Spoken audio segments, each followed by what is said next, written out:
Hello दोस्तों, चलिए शुरू करते हैं हमारा आज का वीडियो। और आज है 7 जनवरी और 7 जनवरी 2024 के लिए मैं महत्वपूर्ण 10 क्वेश्चंस की सीरीज जो प्रतिदिन लेकर के आता हूं। और आज के हमारे 10 इम्पॉर्टेंट क्वेश्चंस सीरीज में हमने कवर किया है poem, third poem a things of beauty, जिसे कंपोज किया है, जिसे लिखा है जॉन कीट्स ने।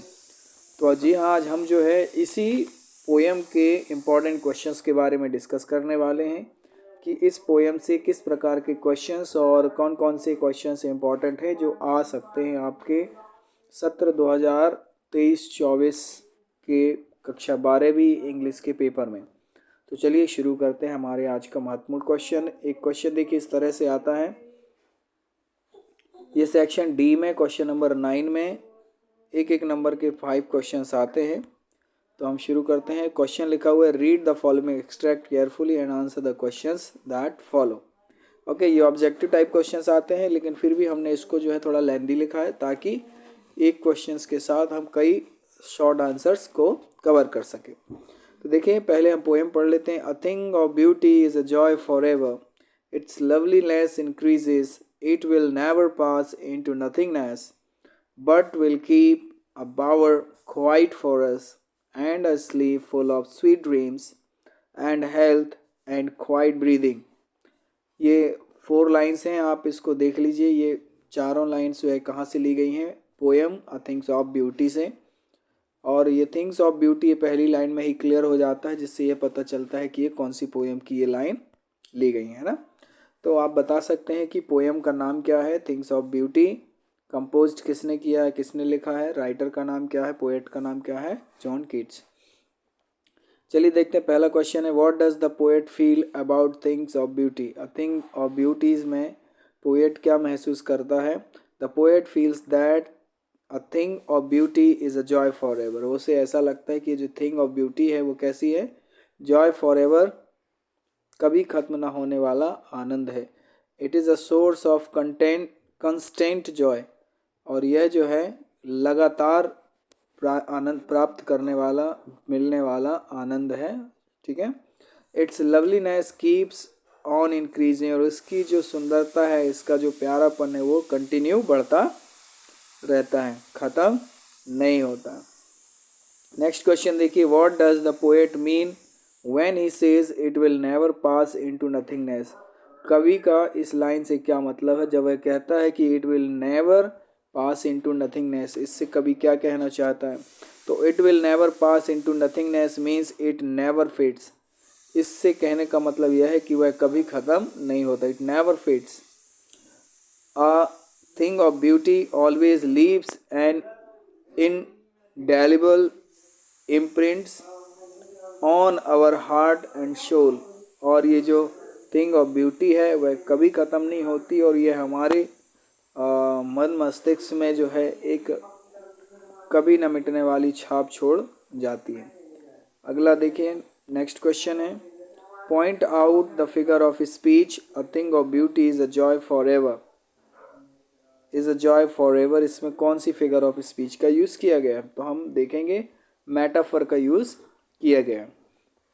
अभी हमने पिछली वीडियो में सिमिल के बारे में, मेटाफर के बारे में और पर्सोनिफिकेशन फिगर ऑफ स्पीच के बारे में हमने पढ़ा था। पोएटिक डिवाइसेस हैं। तो हम यहाँ पास देखेंगे कि ये कौन सी फिगर ऑफ स्पीच है। तो मेटाफर, कौन सा है? Metaphor. Okay, a thing of beauty is a joy for ever, यानी डायरेक्टली उसको जो है कंपेयर किया गया है, इसीलिए हम इसको मेटाफर कहेंगे। चलिए आगे देखते हैं। How does the loveliness of beauty increases. किस तरह से जो है सुंदरता की जो प्यारापन है वह किस तरह से बढ़ता है? तो अ thing of beauty is source of Joy for ever with the passage of time. When we bring beautiful thing in our mind, its loveliness keeps increasing each time। Question number 5 देखते हैं, what does the poet mean by but will keep a bower quiet for us. इस लाइन से कवि क्या कहना चाह रहा है? But will keep a bower quiet for us. Answer देखेंगे, it means that a thing of beauty provides a pleasant shelter like a shade under a tree. It gives us good sleep that is full of sweet dreams and peace of breathing. चलिए, उम्मीद है आपको ये question समझ में आ गए होंगे। अगला देखते हैं। In spite of despondence of the inhuman dearth of noble nature, of the gloomy days, of all the unhealthy and dover over darkened ways। ये भी पोएम की जो है अगला एक्सट्रैक्ट है, और हम देखते हैं कि इस एक्सट्रैक्ट से रिलेटेड हमने कौन से क्वेश्चंस आ रहे हैं। देखिए, तो इससे रिलेटेड कुछ इंपॉर्टेंट क्वेश्चंस इस तरह से बनेंगे। From our dark and spirit, ये 4 लाइन कंप्लीट होती हैं। इससे नीचे देखिए क्वेश्चंस क्या है। What removes pall of our lives, तो nature's beauty. What is the meaning of gloomy, gloomy का क्या मतलब है। Dark spirit. Why are we despondent, तो due to lack of noble people, because gloomy days, because of unhealthy and over darkened ways. Figure of speech देख लेते हैं हम। यहाँ पे कुछ फिगर ऑफ स्पीच के बारे में डिस्कशन कर लेते हैं। मेटाफर, जो कि इसके पहले वाले एक्सट्रैक्ट में क्वेश्चन भी आया था। मेटाफर क्या है। Sweet dreams, endless fountain of immortal drinks, ये सब फिगर ऑफ स्पीच में मेटाफर आएगा। जहाँ भी अगर ये चीज़ें पूछी जाए कि इस लाइन में कौन सा फिगर ऑफ स्पीच है, तो हम समझ जाएंगे मेटाफर है। अलिटरेशन क्या है। Alliteration, cooling covered Nobel nature, यानी अलिटरेशन मतलब जो है हम देखते हैं कि कंटिन्यू जो है जब किसी ये लेटर्स की बार बार पुनरावृत्ति होती है, उसे हम अलिटरेशन कहते हैं। कूलिंग कवर्ड, इसी तरह से नोबल नेचर। ओके। हाइपरबोल क्या है। हाइपरबोल एंडलेस फाउंटेन, यानी हाइपरबोल मतलब किसी चीज़ को बढ़ा चढ़ा करके बताया जाना, हाइपरबोल कहलाता है। ओके, तो एंडलेस फाउंटेन, यहाँ पे ये हाइपरबोल का यूज़ किया गया। चलिए आगे बढ़ते हैं हम। Right the central idea of the poem a thing of beauty, section D, question number 14 में 3 नंबर का एक क्वेश्चन आता है। 2 रहते हैं जिसमें से एक करना होता है। तो central idea of the poem a thing of beauty, this poem is beautiful poem, या this is the beautiful poem, this is a beautiful poem, it has been composed by British romantic poet John Keats. He says, तो हम देख रहे थे question central idea of the poem a thing of beauty, जो कि section D question number 14 में इस प्रकार का प्रश्न आता है। तो चलिए हम देख लेते हैं central idea of the poem किस तरह से हमको लिखना चाहिए, या हमने किस तरह से लिखा हुआ है। तो this is a beautiful poem. Okay, it has been composed by British romantic poet John Keats. He says that a thing of beauty is a source of constant joy. Beauty can be found everywhere. Its loveliness keeps on increasing and it never passes into nothingness. Even when we are engulfed by sorrow and suffering, a thing of beauty removes away the pall of unhappiness. It is something that has the ability to transform lives. It can be any object, nature, tales, or even noble deeds of our ancestors. In the end of the poem, he says that beauty is endless fountain of immortal drink and coming from heaven as the greatest gift by God to man. यानी हमने इस central idea of the poem में हमने बता दिया कि जो ये पोएम है, इसको ये एक बहुत ही सुंदर पोएम है जिसे British romantic poet John Keats ने लिखा हुआ है। और जॉन कीट्स जो है बताते हैं कि जो थिंग्स ऑफ ब्यूटी है वो एक ऐसा आनंद प्रदान करने वाला स्रोत है जो कहीं भी प्राप्त किया जा सकता है। Beauty can be found everywhere, beauty कहीं भी हमें प्राप्त हो सकती है, और ख़ास तौर से नेचर ब्यूटी के बारे में बात की हमने। और इसकी सुंदरता जो है कंटिन्यू बढ़ती है, घटती नहीं है। इस तरह से हमने बात की है कि इस पोएम में कवि हमको क्या क्या कहना चाहता है, क्या क्या चीज़ें बताता है, थिंग्स ऑफ ब्यूटी क्या होती है। ये थिंग्स ऑफ ब्यूटी जो है किस रूप में हो सकती है, किसी ऑब्जेक्ट के रूप में, नेचर के रूप में, कहानियों के रूप में, नोबल डीड्स के रूप में, एंसेस्टर्स की जो नोबल डीड्स होते हैं उनके रूप में हो सकती हैं। ठीक है ना। आगे वह बोलते हैं कि इसमें कवि जो है इस पोएम के माध्यम से फाउंटेन ऑफ इमोर्टल ड्रिंक के बारे में बात करते हैं, जो हेवन से, यानी प्रकृति की सुंदरता और खूबसूरती, प्रकृति में जो आनंद है वह एक ऐसा आनंद है जो कभी ना समाप्त होने वाला आनंद है, जो लगातार हमें नेचर के माध्यम से प्राप्त होता रहता है। तो इस तरह से हम जो है अ थिंग ऑफ ब्यूटी पोएम के बारे में लिख करके central idea of the poem बना सकते हैं। नेक्स्ट क्वेश्चन है फिल इन द ब्लैंक्स, जो कि सेक्शन सी के क्वेश्चन नंबर 6 में आता है। एक नंबर के 5 क्वेश्चन हमको करने होते हैं। पहला देख लेते हैं, my mother gave me dash oranges to eat. Okay, some oranges, much oranges, some या फिर एनी। तो gave me some oranges. Okay, तो सम आ जाएगा यहाँ पे। आगे देख लेते हैं हम, he speaks that different languages, few, many या फिर some. He speaks many different languages. Okay, आगे बढ़ते हैं। I have seen dash lot of places. I have seen a lot of places. Anandi is dash MA in English. So Anandi is an MA in English. He is poor, honest. So he is poor but honest. Do as directed section C में question number 7 में आते हैं, और ये भी एक number के 5 question हमको अटेम्प्ट करने होते हैं। पहला क्वेश्चन देखिए, I will have finished the work, इसका वॉइस चेंज करना है। तो हम क्या करेंगे, the work has been will have been finished by me. The work will have been finished by मी।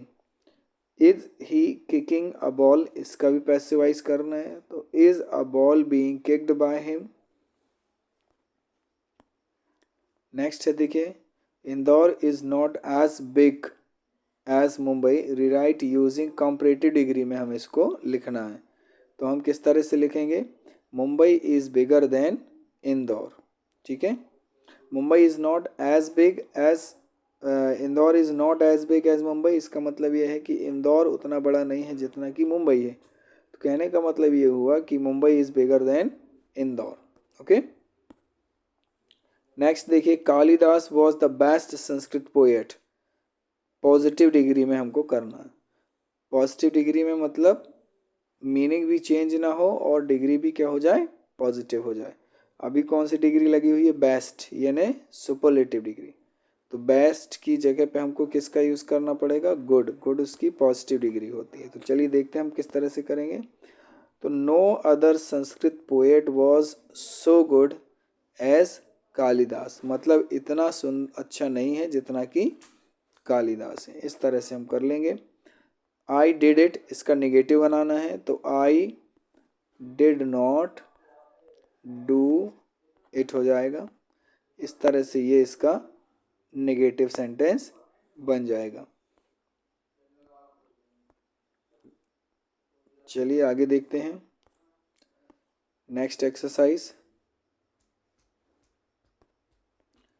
अगली एक्सरसाइज देखिए हमारी स्क्रीन पर है। I did not do it, ये हो गया। नेक्स्ट है, produce a right up on harmful effect of junk food.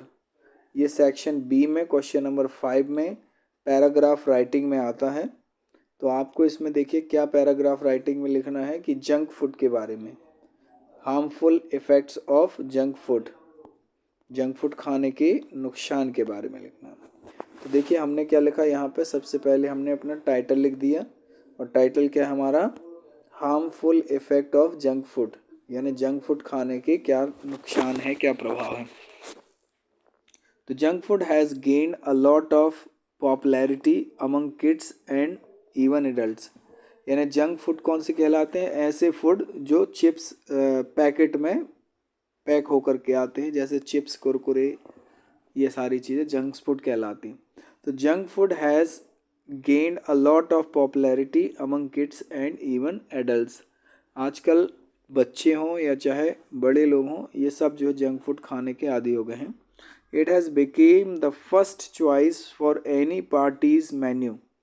जब कोई भी पार्टी होती है तो ये चीज़ें जो है बहुत अक्सर पसंद की जाती हैं। But it is important to exercise control over our tongue for our health sec.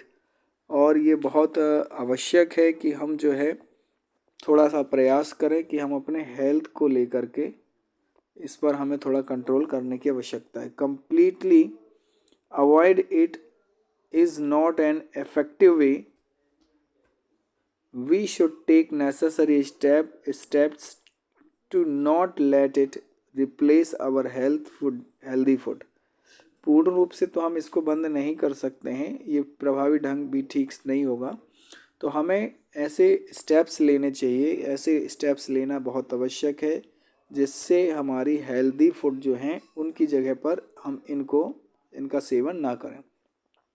Occasionally consumptions is harmless. अगर हम ओकेजनली खाते हैं कभी कभार, वो बात अलग है।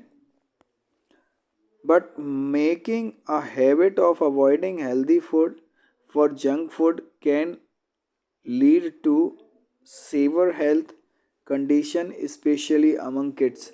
लेकिन अगर हम जो हेल्दी फूड है अगर वो नहीं खाएंगे, सिर्फ चिप्स कुरकुरे खाते रहेंगे, तो उससे क्या होगा? हमारी हेल्थ ख़राब हो जाएगी। Parents should also keep an eye on their childrens eating habits to prevent health hazards. Parents को भी ध्यान रखना चाहिए कि बच्चों को इस तरह के खाने से की आदत ना पड़ जाए, ठीक है ना, और उसके नुकसान को ध्यान में रखना चाहिए। तो इस तरह से हमने जो है कुछ लाइंस लिखी हैं ओवर जंक फूड्स। ओके, आप भी इस तरह की लाइंस लिख सकते हैं और निश्चित रूप से आपको ये समझ में आ गया होगा। Thank you so much. हमारा वीडियो आपको कैसा लगा कमेंट बॉक्स पर ज़रूर कमेंट करिए, और अभी तक आपने सब्सक्राइब नहीं किया है तो चैनल को सब्सक्राइब कर लें, बेल आइकन प्रेस कर लें, ताकि हमारी आने वाली सभी वीडियोस की नोटिफिकेशन आपको मिलती रहे। ज़्यादा से ज़्यादा क्लास आप इसको शेयर करें, जिसको ज़रूरत है, ज़रूरतमंद स्टूडेंट्स को ज़रूर शेयर करें। Thank you so much, bye bye.